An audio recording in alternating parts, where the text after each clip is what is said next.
So thank you everyone for being here.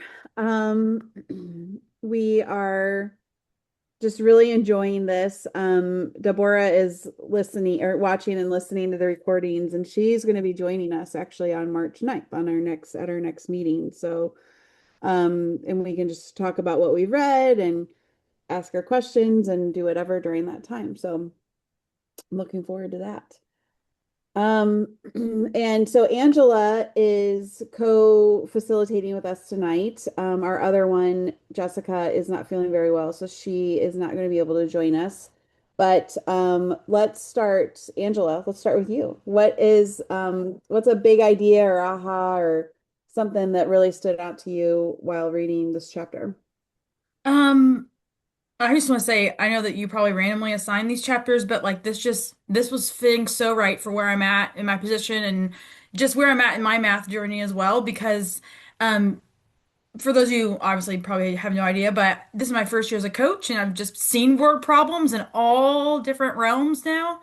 And I know my own grappling with teaching word problems. I mainly taught third and fourth grade, and try this, and so it was just perfect. It was the right chapter. So I guess my biggest aha overall is how word problems, just the verbiage of word problems versus math story. Like how something that simple and that verbiage and how powerful. I think Deborah is so intentional with her wording. And as much of a lover of math that I am, like I love the craft of language and how just that whole it changes your mindset. It changes so much instead of we are solving this problem today versus we're taking on this math story. So I guess that was just my first thing. I know it's very simple, but it just changes your whole approach to attacking a word problem or, to something that is, kids always roll their eyes or, why are words in math? But also, I think we don't talk a lot about like teachers are uncomfortable teaching it as well. So, it's again, just kind of starting things there. If anyone took anything off of, just the power of changing this to math story. I'm curious, Angela, like in your position, because this is something I was thinking a lot about while I was reading.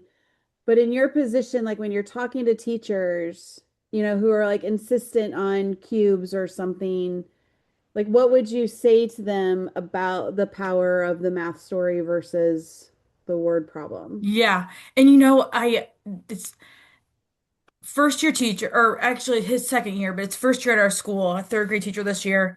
And he was just so pumped. I found this thing for cubes. And like, how do you, I kind of had to check myself because you don't want to like take away from the excitement and the passion of teaching. And then I was like, you know what? I've tried that. Or I remember whenever I discovered that as well. And that's where we're at right now. We've got all kinds of different things going on. And the most wild thing is, how things align. I had an instructional assistant who's now at the high school setting email me today saying, "Hey, do you," and I'm sure she saw this in my room, I mean, years ago. Do you have one of those posters where it has the words to show what operation you should do? And she showed an example and she was looking for a resource. And so I'm like, how do I respond to this? Like, hey, yes, there are some things like, but I wouldn't be doing my job if I didn't say these are more of like hints. These are, so kind of saying like, I never just want to shoot down something, but like, hey, here's what I've found, or here's what I'm seeing in other rooms that might be more successful, you know? Because right now at my school, like again, this is the word problem. This is my first year. I'm kind of grasping everything and then finding a way to come alongside teachers and decide, hey, what is working best and how do we align it for next year, if that makes sense. I don't know. I would love any advice of how you approach that as well because that was part of my journey. Using cubes was part of my math journey, and I don't know if I would understand it or understand why it doesn't work as well if I didn't try it out on my own first. I don't know if that was a full Okay, answer or not, but that's good.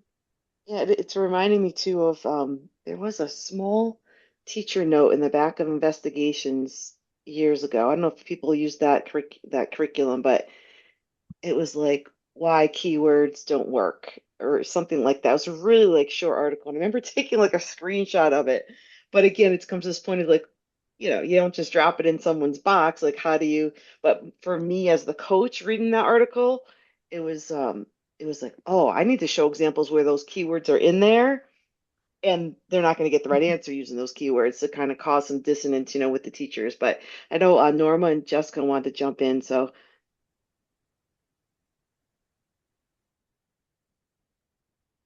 I just keep going back to looking at student work together with the teacher and finding one where the student used cubes and it led them astray. Then it just takes it away from it wasn't the teacher's fault, it wasn't the student's fault, it was the root that guide's fault that took the student off path. So I think that would be the entry point that I would try and use is look for examples that are coming up in the curriculum and saying, hey, I'd like to, let's see the student work on this. And I know it does let students maybe not do as well, but it just makes it more real. And you can even make that stuff up. Like you can even like this is an example of this.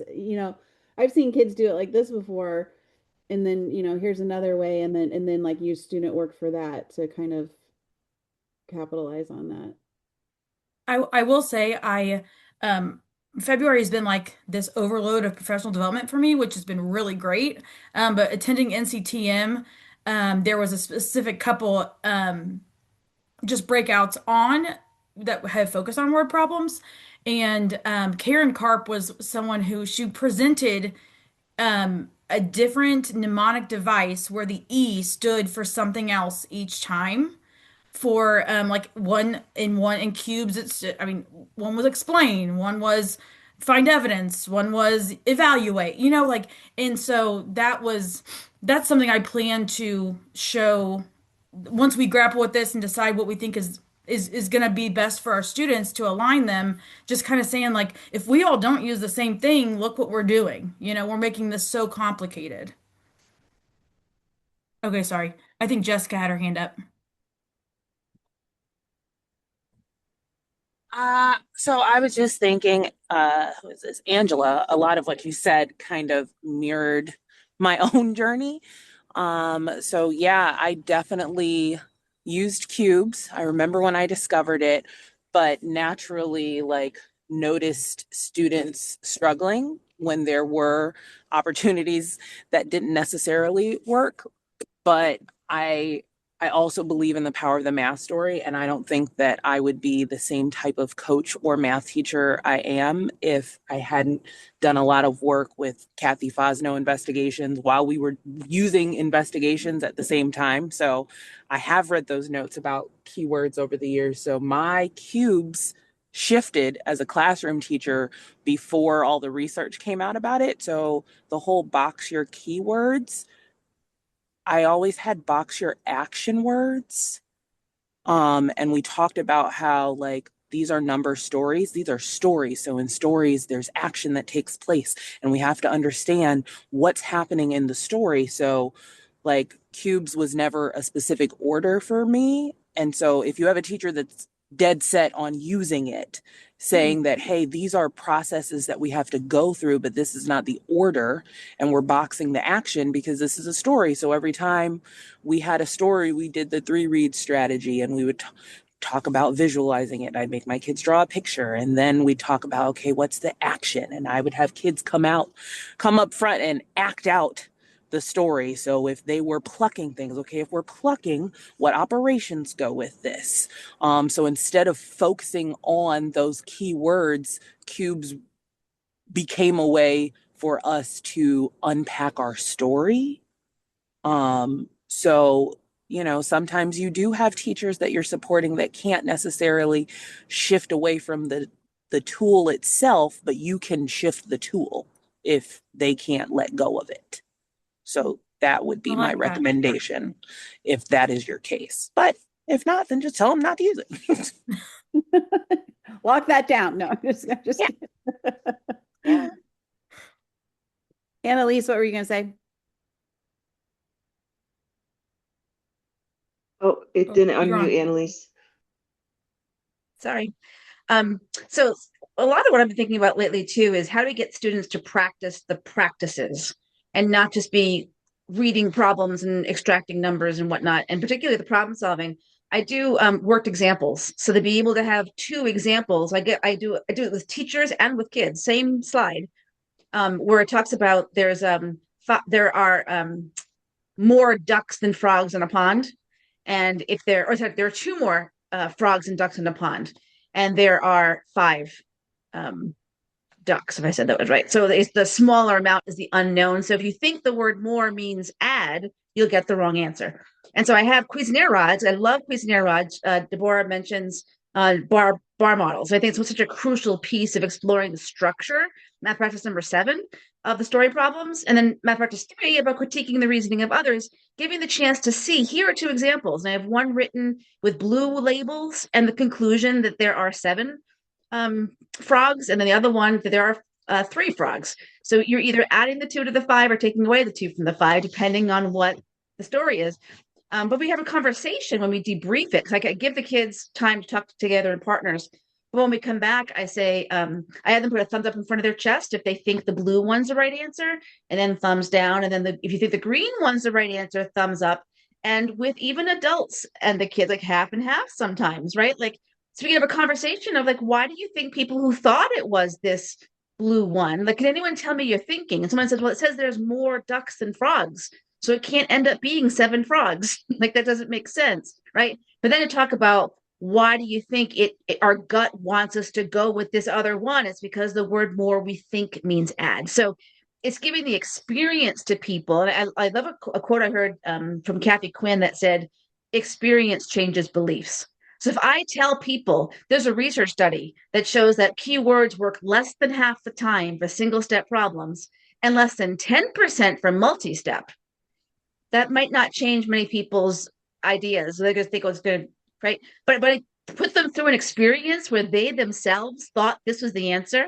And then they realize that, and the numbers are 2 and a 3 make a 5. It's not like it's this big numbers, right? It's like, oh, there's much more going on to the story than there is for that. So that's another idea for you, is putting the teachers as well as our students in a position of just analyzing the work and talking about it versus here's a word problem from scratch that would confuse all of us if we're not used to the bar modeling and visualizing a structure. Because for me, my experience of doing this so many years now, I'm like, oh, that's so easy to me now. And I want that to be on the part of our teachers and our kids, because it's not my brain's better at math, but I've had the experience of visualizing the structure of what I know and what I need to find out, right? And I want that confidence and identity and agency built with the kids. But first has to come from the teachers so that we can facilitate that with the kids. So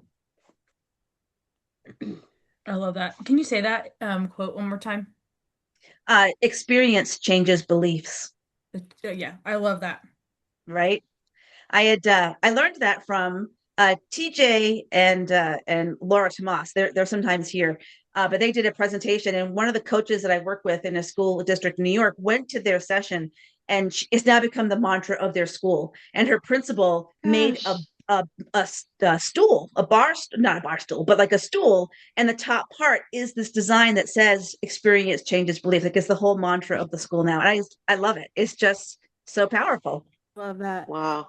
Well, and I have to say, like 14 things right now, but I'm just gonna say one. Um, I'm working with a school that's using illustrative math, and last year when we were working together, there was a lot of like resistance. Like there's so much repeat, there's so much repeat. And so we worked a lot to try to understand like why is the repeat there? Like what it and is it repeat and what's the goal of the lesson, etc. And so I was in this school this year during it was like the 8th day, and I was in a kindergarten classroom, and there's this whole this duck situation, and the mother duck is calling quack quack, and the teacher's like on the side of the room being the mother duck, and the kids are acting it out, and like they were so into it and they were completely understanding what was going on. And it was the eighth day of school. And um and and then over the course of the week, I was visiting other classrooms. And so I got to see how this duck situation unfolded in illustrative, like visiting different classrooms over the course of 3 or 4 days. And every day, same situation. Like, so they were like living in that same experience, talking about ducks. And there was a great picture, like, from the slideshow up on the Promethean. But there was a different skill being taught within that same situation. And it was absolutely fascinating what the kids were able to do so early on in kindergarten. And then as I've gone back and continued to visit, the duck theme comes up and they laugh. They're like, of course you're here when the mother duck comes back with a new situation. But seeing the different ways that these 5 and 6 year olds are representing story problems is absolutely remarkable. And I firmly believe it's because of those experiences that they've had and the teachers trusting the process and taking the time to, make it happen. Heidi, go ahead. Well, I was going to say one of the things that, so yes, the repeat, I've definitely heard that before. And then the districts that I support that use illustrative, but I try and remind them, okay, like, yes, many of us who are in a position of teaching or coaching, we are often native English speakers and we are often working with kids who are not. So when we are not muddying the water, so to speak, with a whole new context every single time we go to a new problem, we're not spending time on the vocabulary or the situation. We've already created that context for them. So, like, yes, it might be boring to us as teachers to be with like the ducks in all the different situations, but are not explaining what a duck is versus what a goose is versus what a chicken is in order to create the context for kids. And so it's really allowing them to think about what's happening in the problem and the situation so they can focus on the problem solving bit of it. It may not be as exciting for us, but it's important for the kids to to know those pieces, particularly for young kids or for our kids who are coming in who are multi-language learners. It's so hard to be in a situation where you're constantly translating every little thing to stay engaged in the same level. Well, and I appreciate you saying that, Heidi, because you articulated it well. That I think comes up with a lot of teachers is like it's repetitive to them, but it's not to the kids. It's brand new to them, or like a model or a representation might not make sense to a teacher because they've never seen it like that before, but the kids have never seen it, period. Yeah. So let them make sense of it, and like learn alongside them. So. Well, just, when I was first reading the beginning of this chapter and it was talking about like creating these situations, at first I was like, oh, teachers have all this curriculum, like how are they going to have, time to do this? And I think excuse me, I think we also have to support teachers in looking at what they have and tweaking that and turning those more into stories. I also think, Angela, as you pointed out, like the phrase word problems versus math stories. I mean, what is the connotation of a problem? It's not positive, right? But we think we're positive in math, saying, oh, we're going to be problem solvers to try to make it positive, but it's a negative word to have a problem usually. So I also like the positive connotation. And um, I loved how the arc of the chapter then also got to the examples of the students writing their own stuff in that like organizer that they had. Um, and so there was a lot in there around the math stories. And I also felt a big idea that jumped out at me in this chapter was building on the strengths of teachers. And so building on those literacy strengths, and especially like the last couple of questions she had, the reflection and take action. What strength with teaching literacy will you leverage when teaching math? Like having that conversation with teachers and building, like we want to build on the assets of our students, like we need to also build on the assets of our teachers. That was just another just gem. There's a lot of gems in this chapter, and I mean, I love that she really. I'm gonna stop there. I'll let other people talk because I could keep going. I have one quick tidbit on what you just said because I never thought of this, and it's something else that I took away from a session that I went to at NCTM, but it was like the correlation between like predicting and reading and estimation. Like we're gonna predict, and it was just like, how have I never made that commonality before? And how have I never actually connected that for kids? And I did it today and it was awesome, So just trying to think, especially in the school I'm in now, which there's pros and cons to everything, but we are more departmentalized. So you're a fourth, fifth math teacher, a fourth, fifth reading teacher. So making sure we're still having those connections, even though our content specific focus is a little different. But okay, sorry. Oh, we're gonna do breakouts because I could keep talking too. Sorry. Um, well, I think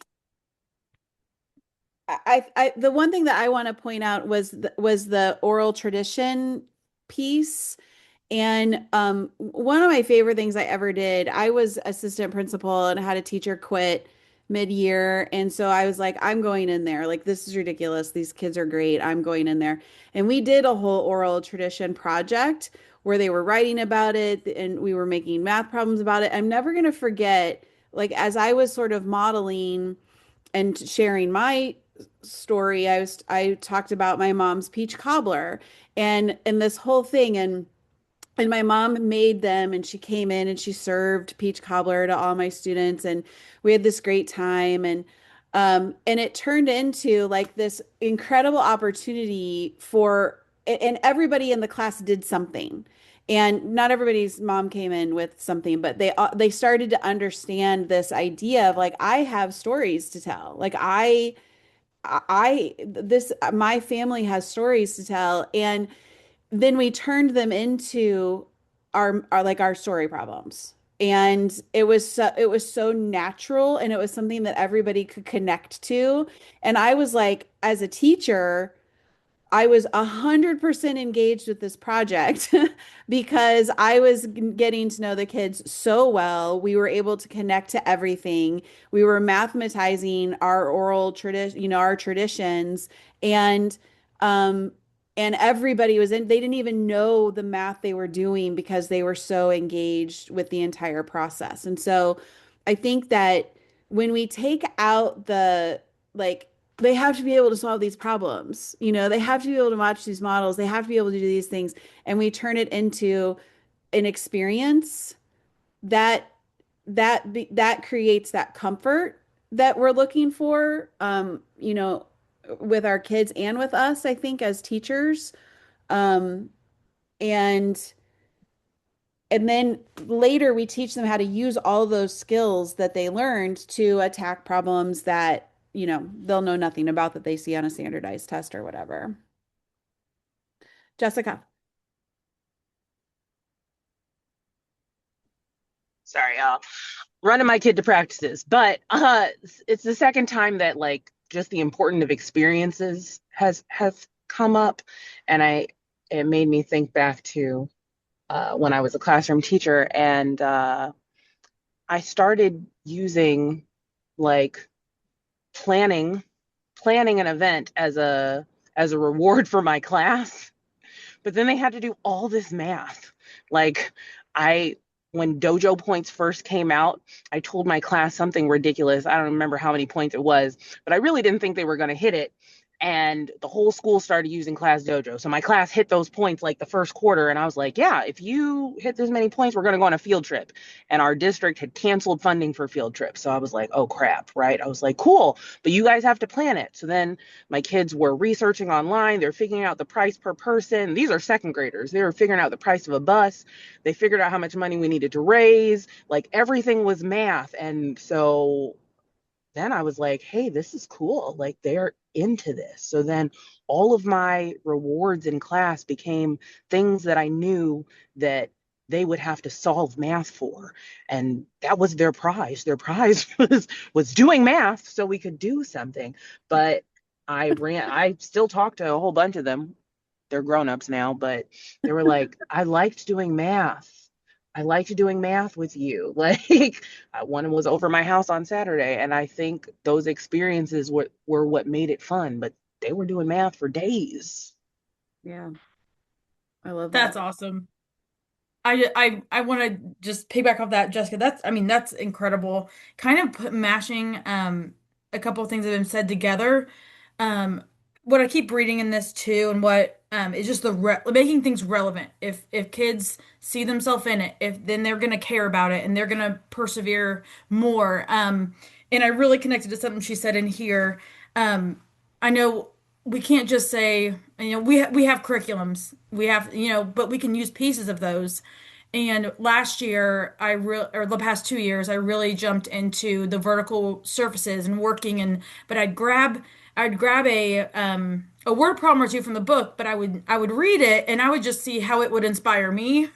And like, how can because I heard, make it, don't just put kids' names in it, make it about you.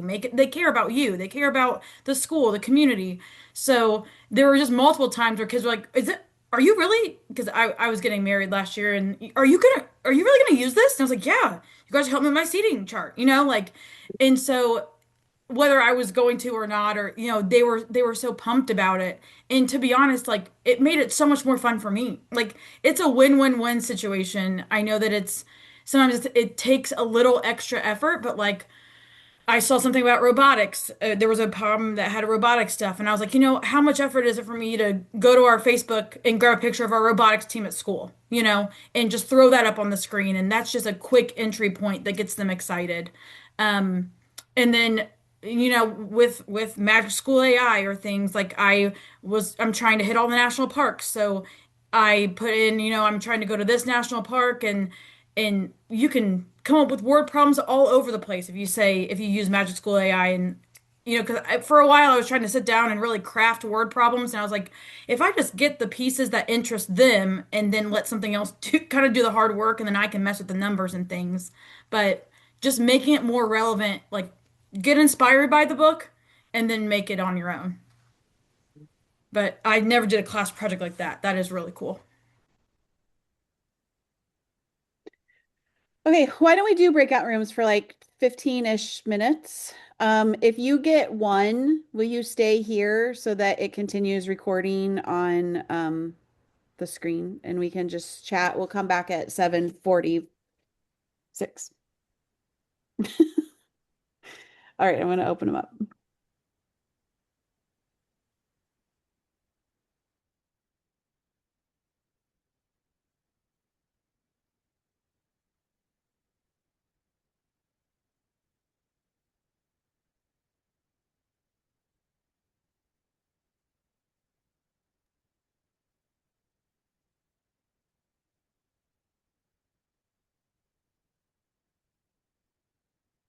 Okay. I think maybe Tina is frozen. Annalise, thank you for sharing the thing. Your slides, somebody along the way. So my CGA problem type slides are about birds and trees. And somewhere along the way, I saw someone do a presentation and they also had birds and trees. And it made me laugh so hard that, like, what are the odds? So when I opened them up, I was like, is it Annalise's that had the birds and the trees? And it's not some. Anyway, that's a good, I added those to It the, is usually birds and trees, or it's the maybe it ducks and was the you. frogs. So Maybe it it could have was been. you. Yeah. But I have people make up a story for 8 minus 5 to see Mhm. what kind of problem types they think of. Inevitably, someone says, I have 8 cookies and I ate 5 of them. So it's like Yeah. I'm clairvoyant because I had used that for a while as my example to show the 4 different problem types. But Yeah. I'm like, yeah, I've read your mind, 8 cookies, because someone always in the crowd thinks. Yeah. I used to take the I had like a sheet that had the 14 problem types on it, and I put it up on like my walls in front of me. So I'm pointing to my wall right now. And I would write my problems. So I appreciated what Angela was talking about, like having like Magic School AI or whatever, because I would have really appreciated back then, because I would have to sit down and have like writing sessions on writing the different problem types. And some of them I was like scared of, so I would avoid them. And then I would tally on my sheet, and I would be like, oh, I'm missing, like I really need to write this kind of problem this week. And then I also had this moment one day where I was like, because I was writing them like about, what Deborah talks about, like the books we were reading in class, or we did a current events thing every day. And so I would write the stories related to that. And then one day I was like, I'm going to start writing them about the kids. So I just gave them like a sheet of paper. I'm talking too much. And I was like, write everything down. Where do you like to go? What do you like to do? What do you like to eat? Who do you hang out with? All the things. And I would just turn the page every time I was writing a new problem and write about someone in the class.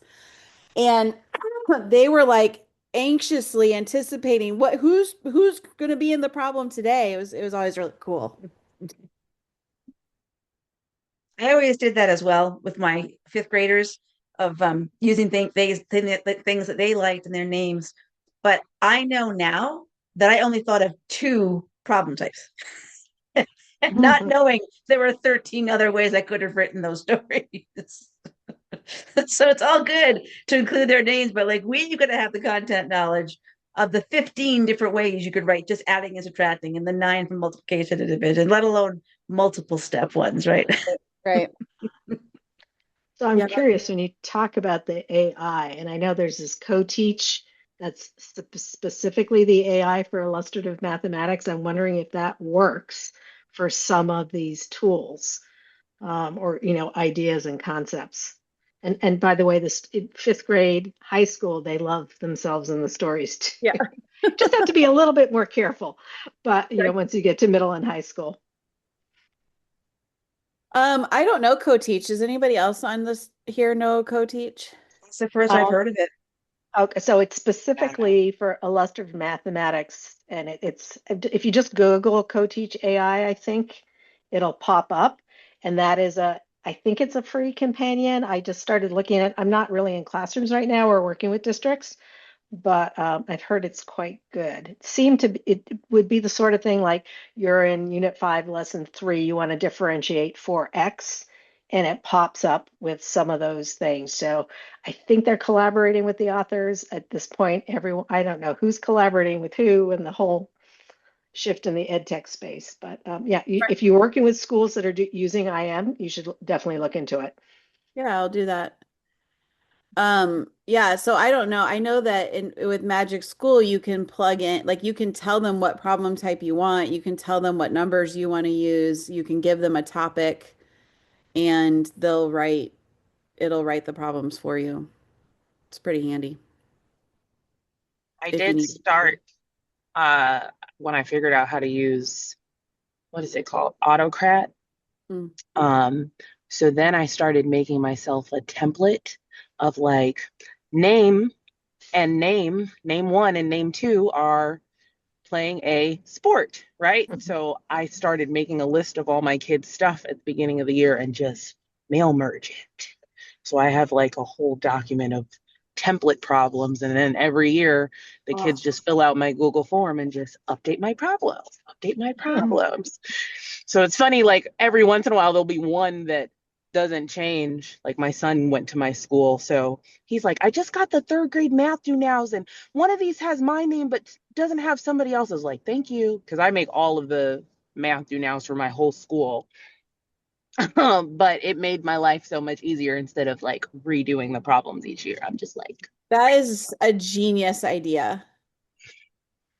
But Make yourself a little template. Once you make one set of problems, you can go back in and just like figure out what your categories are going to be, kind of like Mad Libs, and then Yeah.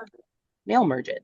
so if you wanted to do it based off a book that you're teaching or whatever, you could change it that way, right? Yeah. It's a really good idea. Like character and setting and keep changing it. Character Yeah, setting problem. Boom. that's a really good idea.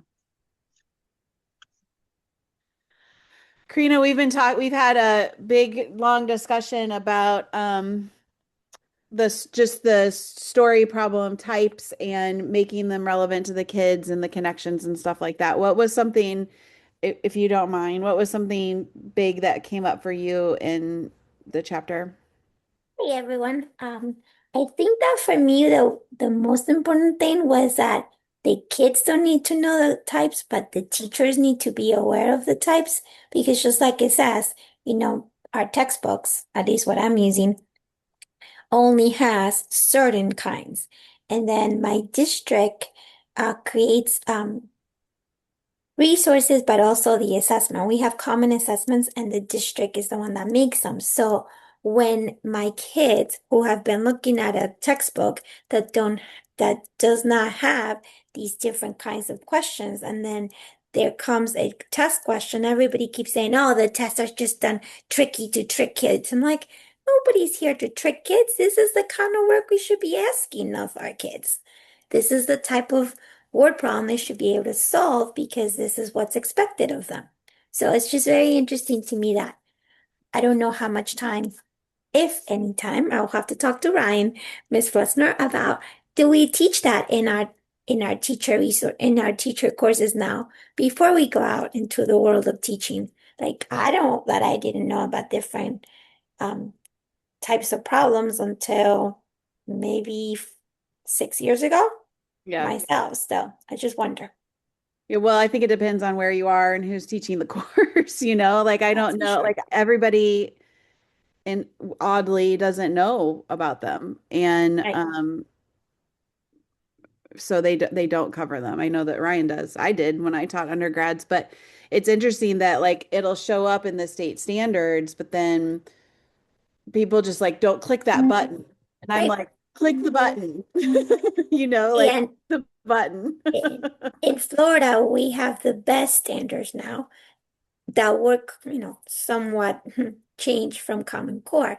And in Common Core, that was the big thing. Well, on their best, they put it as an appendix, which is like the hardest thing to find. I'm like, but you just have it there for everybody to see. No, they put it in an appendix. But as a coach on my school, I started talking about them, and they're like, kid teachers are like, what are you talking about? I'm like, question types, problem types, we should know this. And then I think the hardest thing was for them to understand that in 3 to 5, these question types are expected to already be solved. You already know how to tackle those. So now you have new ones with different kinds of things. The one that everybody gets very confused about is comparisons. I'm like, comparison doesn't just have to be subtraction, people. Yeah. And they want to teach it as these are addition, these are subtractions. I'm like, no, they're types. Where is the unknown? Let's find the unknown. So Right. just And those interesting. same problem types of the K2 are repeated with fractions and decimals and Yep, larger numbers, right? That the yep, same, but yet they don't appear in the standards for grades 3 to 5 because they're assuming they're in place for K2. But as a fifth grade exactly. teacher, I knew nothing about any of them. But Yep. yeah. Um, Annalise, you do this a lot. Do you feel like when you go out into schools to work, like the problem types are a brand new idea? Absolutely. Yeah, absolutely. The people are definitely having posters on the wall with the keywords. And so I tell them kindly to take them down. They're not doing what you think that they're doing. And I've tried to build that through the experience first with them of like, hey, here's the story problem of that frogs and ducks one. And then have them have that experience of like, oh, hey, now something's going on here. And then I have like sorting activities for them to do together. I had one where I've written one of each of the story problem types, and they've got to put it on the chart from the Common Core of like, here are the types, here are where the unknowns are. Can they figure out a one-to-one correspondence? but I wrote my own because the Common Core example ones has like one row is all the same context. So I could just realize, oh, this must go in that row because it's about bunnies hopping onto grass. So I changed them all to be individual so that they can't use that to help them. But I also have a model matching sort where I have a story problem and then I have a model of the tape diagram bar model. But the relationship is always that a 6 and a 2 make an 8, and they're all about birds and trees. So they can't use that to help them either, right? You can't use the fact that this has an 8 and that has an 8. It must go together. Like, no, they all have those same numbers and the same context, but we can do it in 15 different ways. So how can you use the labels of the bar model and the structure of the information that is given to figure that out? So I found those to be very popular in my trainings with teachers of like opening their mind and to work together with colleagues to wrap their brain around it to start it. And it's very non-stressful because they're simple numbers. You can think your way through and not get, it melts your mind a bit. You're like, holy cow, I had no appreciation for this. But it's doable, and it's just the experience with it that builds the familiarity. So then it becomes easy just because of the exposure. And they know to start looking for them, right? Like Right. it's not always like about finding the sum or the product or whatever. Right. And then the hope is that when they build their comfort with that, then they can tell from their curricular materials, wait, I haven't seen a comparison problem for a while. Right. Or I would skip it. I'd be like, oh, almost time for lunch. Don't do that last problem, kids. Well, that might have been the only comparison they were going to see for 2 weeks, right? And I just easily like, oh, that's just the last one. We just won't do that today. Yeah. Yeah. Okay, welcome back, everyone. We were chatting about the different problem types and how so many people don't know about them. And even though they're in our standards, and I mentioned, they're in our standards, but like you have to click an extra button and you have to go look for them. And Karina was talking about how they're like in the appendix, yet they're kind of a really important part of the puzzle. And so there's a lot of work that needs to be done there and just understanding them. I'm curious, just to follow up on that, if you've been working with the different curriculum, is there a crosswalk? That would be a great AI thing. Take your unit, dump the PDF and dump that and say how many of each. Just identify that. Again, I'm thinking about just being able to, if you do it for one unit with the teachers, then they'll realize they're there and they might look for it afterwards. But that first pass, if it hasn't been done by the publisher, might be interesting. That's interesting. It feels like the publisher should be doing it, right? Yeah, of course they should. It always is really intriguing though, like once they learn them, to have them go through their materials and find them, be like, oh, are there any, separate start unknown problems here, and then they find, they might find that there aren't any.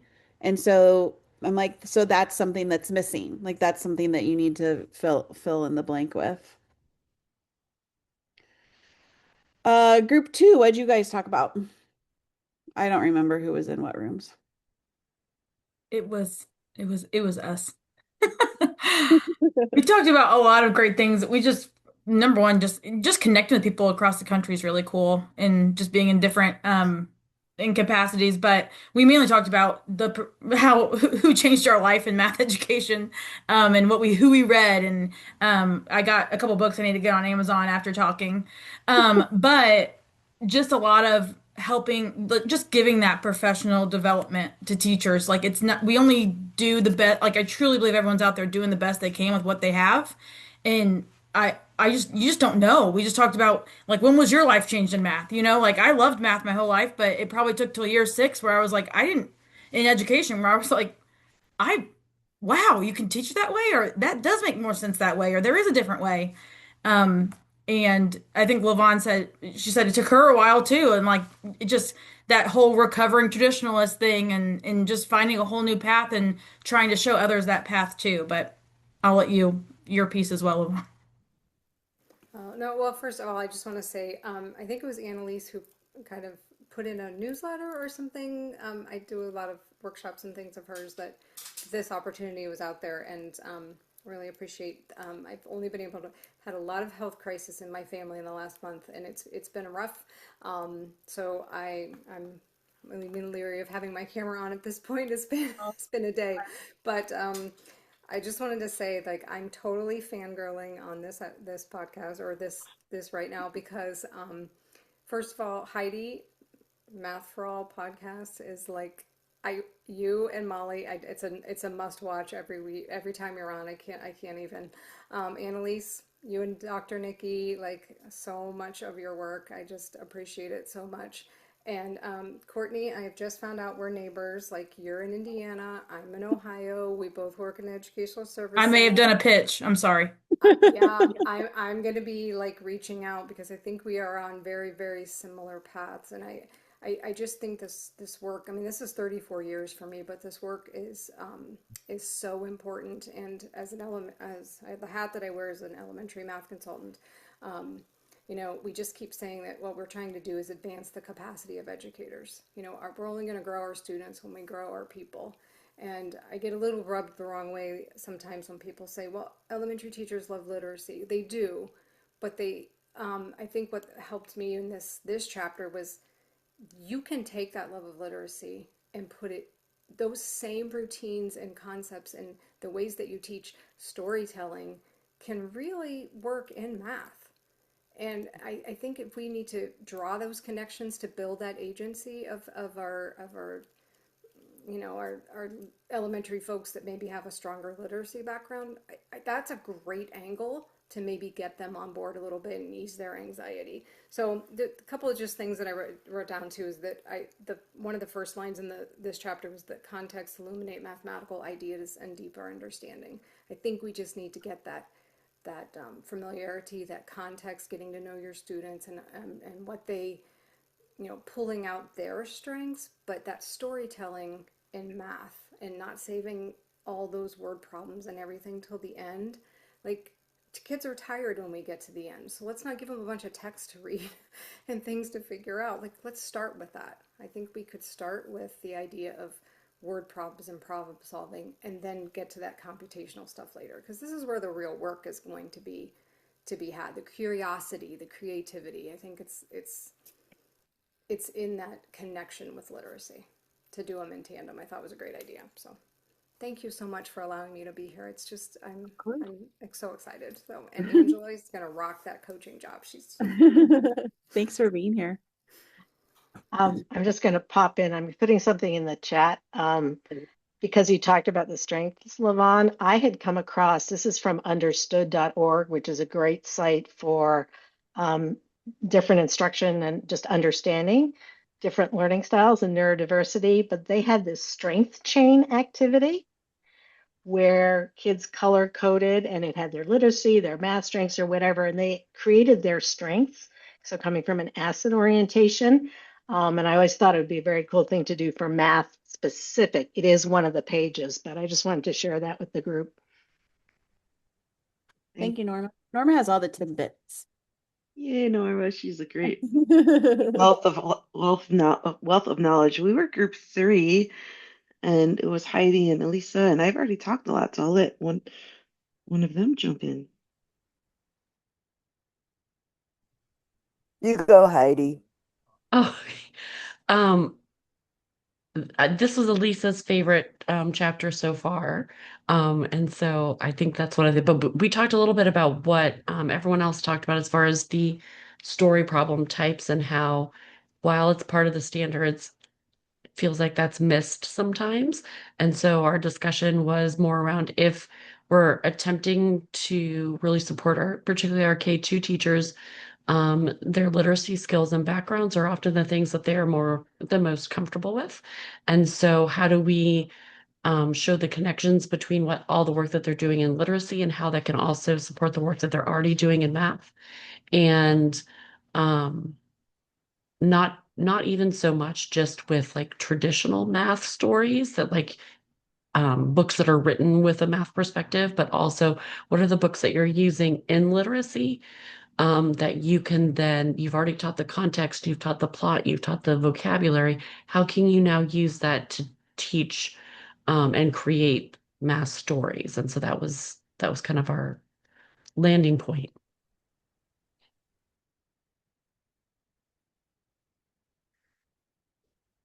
Yeah, it's a really good chapter, and it really brings home the connections, those literacy connections. I think you all just did such a nice job at pointing that out, bringing that to the surface. Um, we've got about 5 minutes here. I love when we end these meetings with action calls to action. And we keep track of them if you get the notes, emails that I send afterwards. So, um, one call for action to me, I loved the graphic organizer on page 75. Um, and and there's a couple of different iterations of it on here, but I was imagining like doing that with teachers. Angela, I think maybe you're signed up to come to a workshop later on this week where you might see me try this for the first time. But doing it with teachers and having them kind of go through that process. But then also I was thinking about how you could leave like different boxes of it blank. Like you could have the four outside ones and then like what's the inside one, um or I don't know. I feel like there's a lot of things you can do with that graphic, and it hits on the five representations really, really nicely. So that's mine. Okay, I'm done. Sorry. Karina is gonna tell math stories, not share math problems. That's good. What else?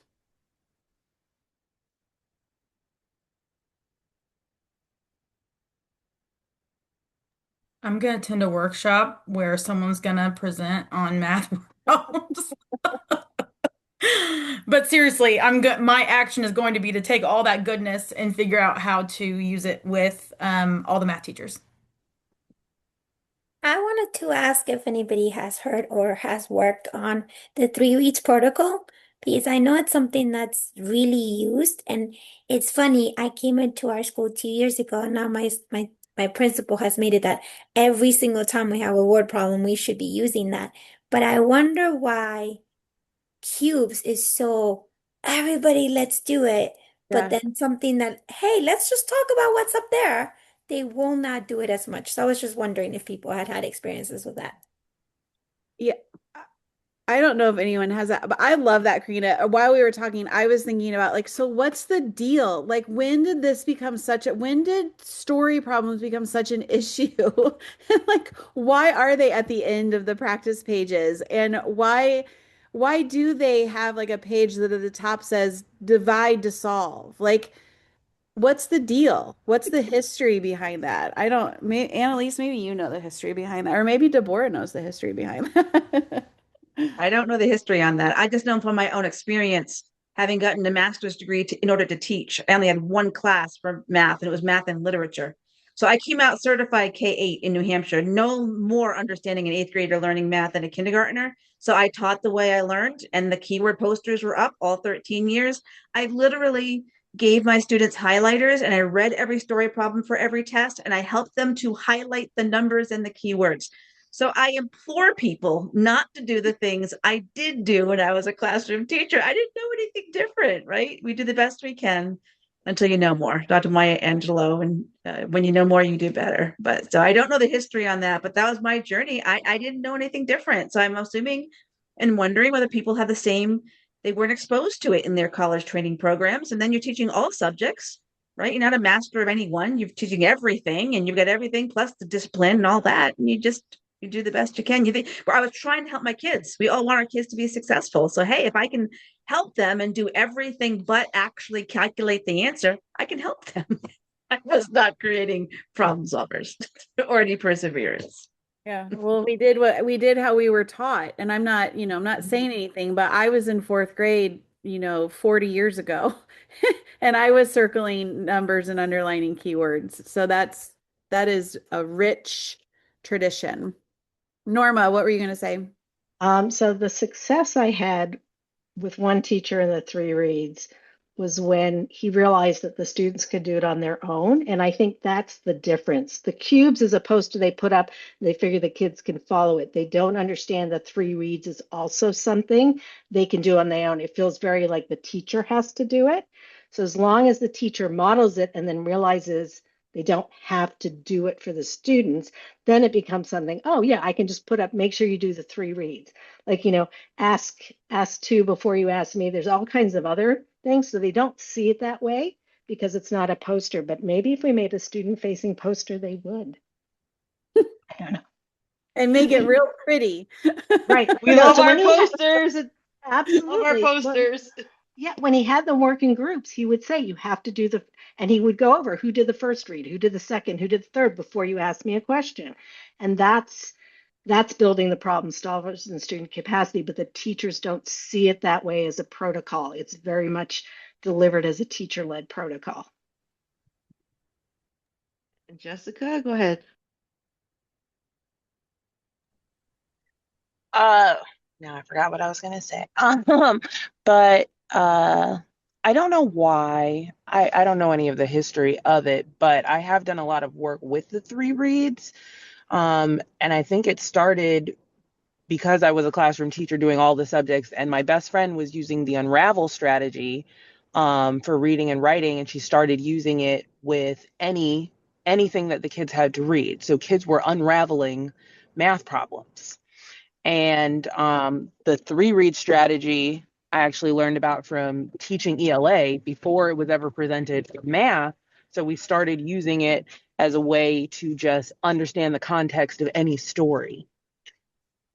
So it made it a lot easier to transition that to math because we were just talking about it's a story and we do all the things with story. And I don't know if anybody uses iReady Math, but Grace and Amy did a great job of building in different strategies and protocols just to help kids make sense of problems. So like the 3 read strategy is built into the iReady Math curriculum.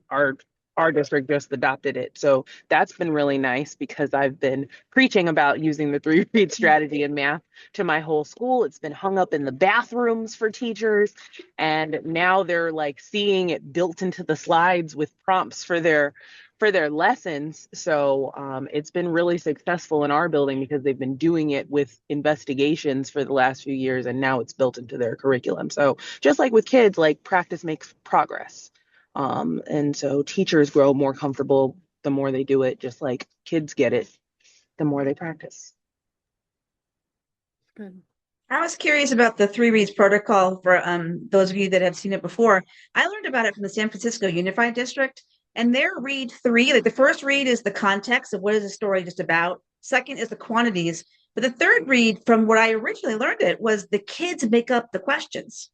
And I love that element because then I can see what are they picking up? Is anyone thinking about a comparison story? Is anyone thinking about they add to the take from the put together, take apart, right? Just from eliciting the evidence of the kids of what is their thinking. Because if they don't own the story problem types, they won't think of it on their own. But then I've seen it in some curricula where the third read is not the open-ended, they make up their own questions. It's something different where the question is already there first. So I was just curious, anyone else's experience, have you witnessed the kids making up questions, or have you seen it in curriculum where it's not that openness for them?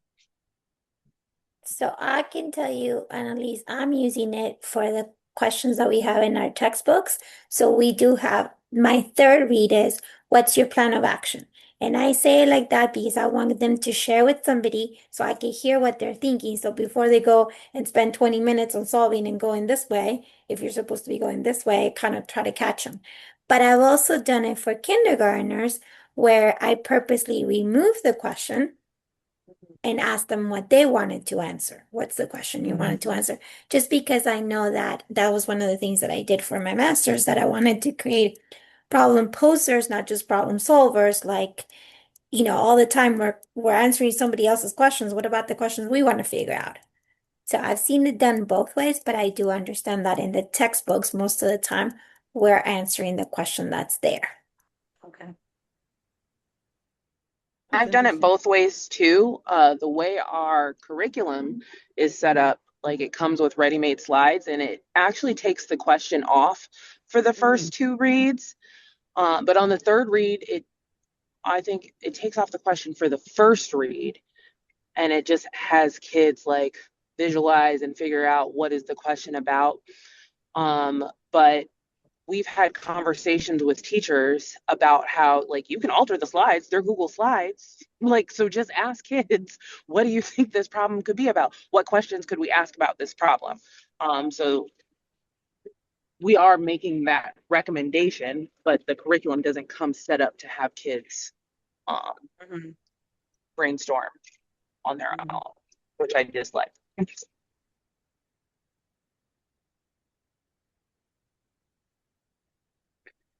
Anybody else want to share a call to action? I'm going to try some math formations with my preschool teachers in March. See what they think about that.